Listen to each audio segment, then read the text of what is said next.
Halo semuanya, kami dari kelompok yang membahas tentang rekomendasi alat konten dengan menggunakan knowledge dan NLP. Nah, tapi sebelum lanjut ke pembahasan, perkenalkan nama saya Brilianton Watimuri dengan NIM akhir 150. Saya Gabriel Sebastian dengan NIM akhir 042. Saya Niwayan Angelika dengan NIM 192.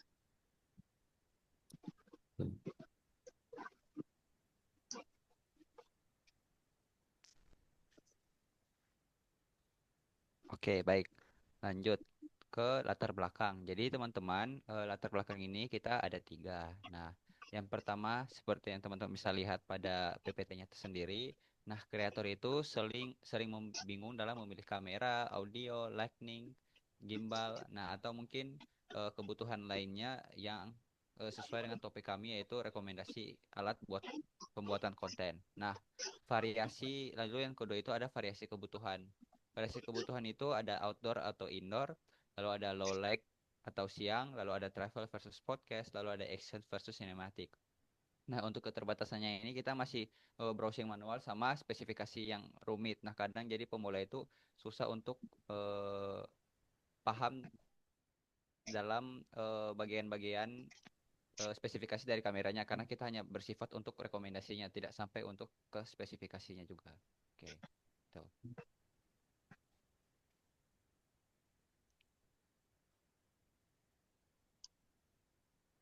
Lanjut tujuan pembuatan. Nah, tujuan pembuatan itu kita memberikan rekomendasi alat yang relevan berdasarkan deskripsi bebas plus budget yang dimiliki dari user. Lalu yang kedua itu ada memudahkan kurasi data alat atau ya kita pakai CRUD atau import massal agar knowledge base-nya itu selalu up to date.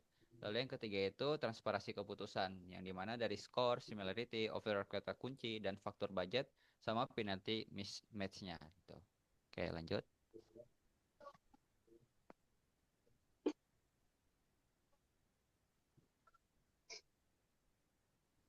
Oke. Lanjut, ada manfaat untuk website penyewaan alat ini. Nah, ini manfaatnya apa? Yang pertama, memudahkan pencarian dan penyewaan alat. Yang kedua, memberikan rekomendasi sesuai kebutuhan. Lalu yang ketiga, menghemat waktu dan biaya teman-teman. Lalu yang keempat itu informasi alatnya itu secara lengkap, gitu. Oke, lanjut untuk alur program dan algoritma.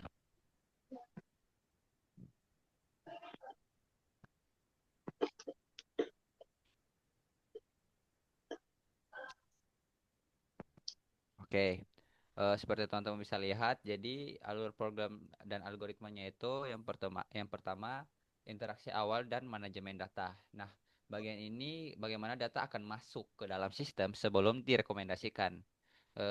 Nanti akan ada penggunaan demo dari teman saya, jadi kita hanya fokus di baca alur programnya saja. Nanti pengguna membuka aplikasi di browser dan mengasih step data alat atau rekomendasi. Nah, operasi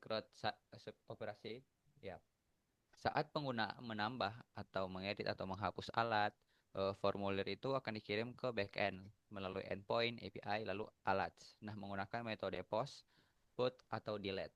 Dan API kategorinya itu akan pakai get. Nah, lalu penyimpanan database-nya. Data itu akan disimpan di database SQLite.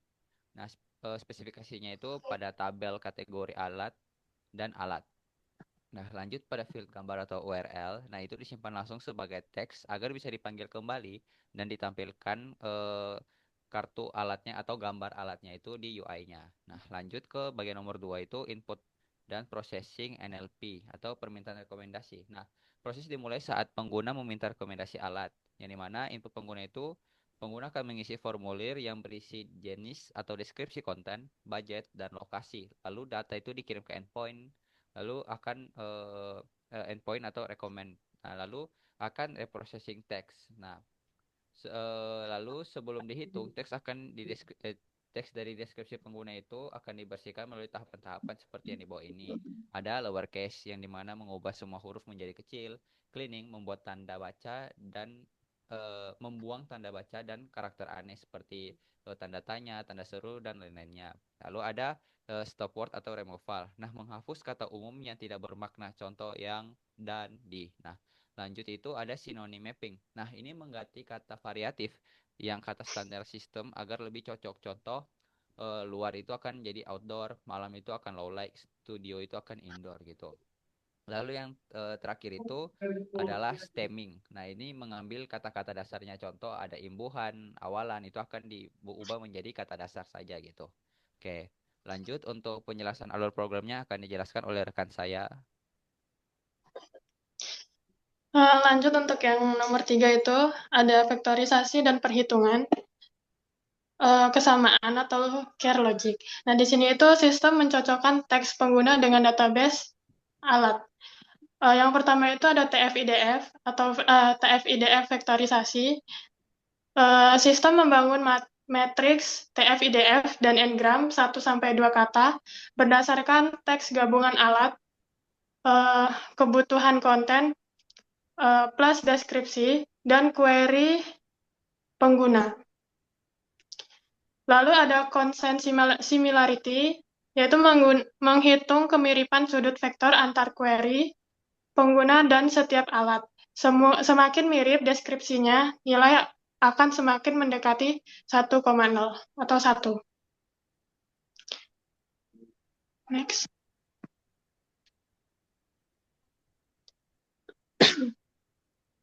Kemudian yang nomor 4, analisis konteks dan faktor budget.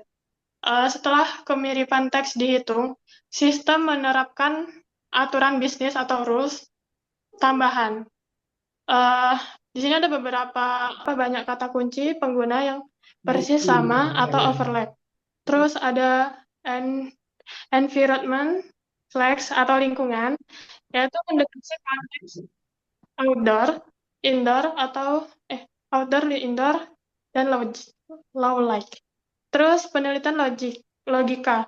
Jika pengguna meminta outdoor atau siang, tetapi alat memiliki tag khusus atau low light, sistem memberikan skor minus 0,15 agar alat tersebut tidak diprioritas. Kemudian ada budget factor. Budget factor ini dihitung berdasarkan selisih harga sewa versus budget pengguna.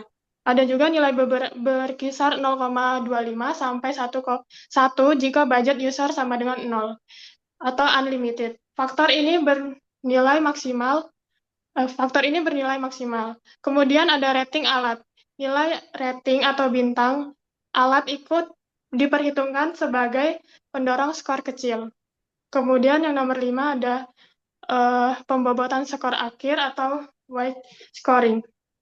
Setiap alat diberi nilai akhir berdasarkan rumus di bawah ini. Untuk mencari skor itu skor sama dengan 0,6 dibagi time similarity-nya, terus ditambah 0,25 dibagi times overlap, ditambah 0,05 dibagi times rating,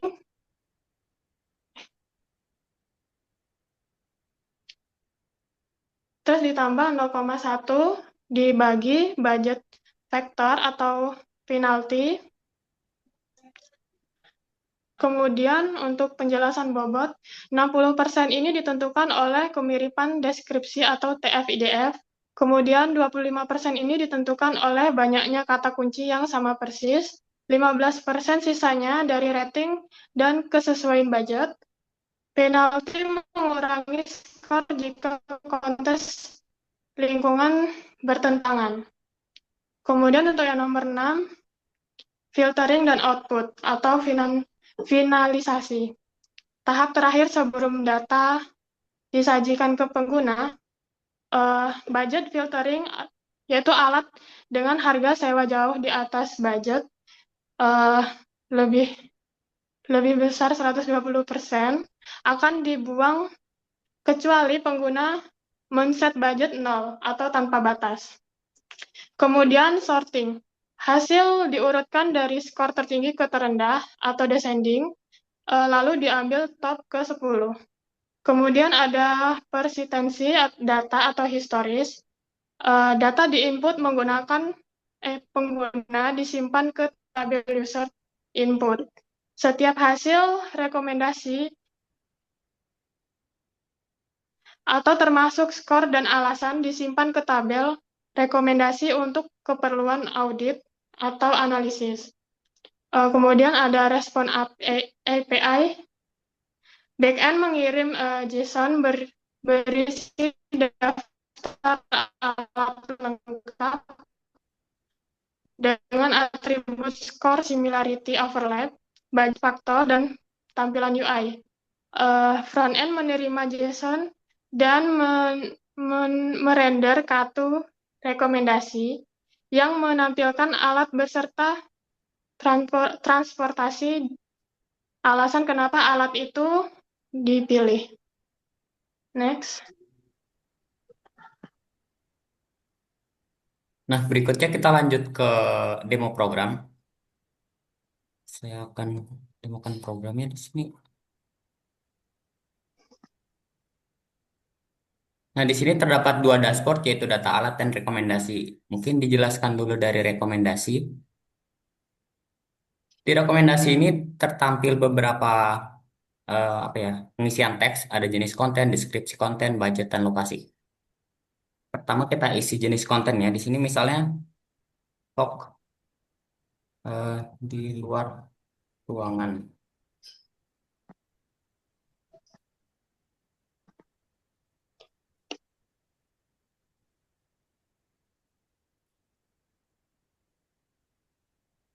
Terus deskripsinya saya isi begini, Jalan Siang di Jogja dengan budget misalnya 1 juta, 10 juta deh.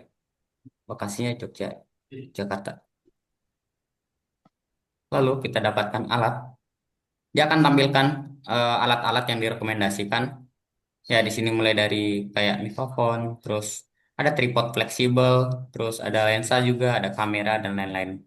Di sini tertampil skornya, ada similarity-nya, overlap dan itulah. Dan juga ada harga juga harian. Lalu di sini mungkin bisa ditampilkan juga tweet alatnya di sini. Kalau misalnya sistem ini beneran ditampil di sebuah web, mungkin web rentalan atau web buat rekomendasi gitu, ya admin tuh bisa nginput alat, terus ada aksesoris, deskripsinya, terus kebutuhannya untuk apa, ini yang akan digunakan nanti, terus ada harga, ada stok, rating, dan URL gambar. Ini bisa diubah juga dari input manual. Sekian demo programnya. Jadi, kesimpulannya saat ini tuh sistem siap pakai ya untuk real time rekomendasi. Juga datanya juga fleksibel, bisa juga yang tadi saya bilang via UI-nya tuh bisa juga via CSV. Terus logikanya transparan. Untuk rencana pengembangannya dapat dilakukan, pertama tuh ada pengembangan model NLP-nya menggunakan ini yang terus untuk pemahaman konteks yang lebih dalam dibanding menggunakan TF-IDF. Terus nanti mungkin bisa juga dibuatkan autentikasi login admin untuk proteksi data dan login dashboard dan lain-lain. Sekian.